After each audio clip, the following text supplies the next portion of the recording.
એક ગામમાં એક દાનવીર સાધુ રહેતા હતા. તેમના ઘેર આવેલા દરેક યાત્રીઓને તેઓ સહાય કરતા અને ભોજન આપતા.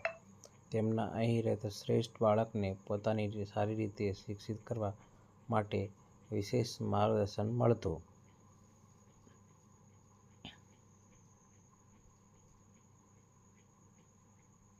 ગુણવત્તા માટે શ્રેષ્ઠ કઈ વસ્તુ છે? સાધુએ ઉત્તર આપ્યો, શ્રેષ્ઠ બચ્ચું તે છે જે સત્ય અને ન્યાયમાં વિશ્વાસ રાખે અને પરિસ્થિતિઓને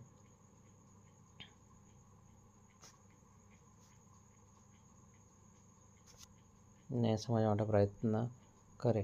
બાળકોએ તે સિદ્ધાંતો અનુસર્યા અને મોટા ઉદાહરણ તરીકે ગણાય તેવા પાત્ર બન્યા.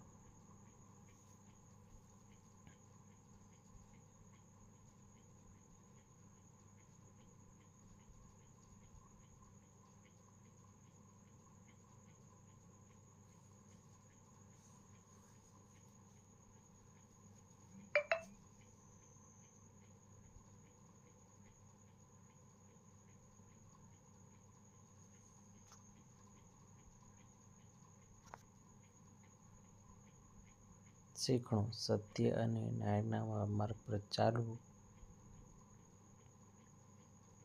એ જીવનમાં શ્રેષ્ઠ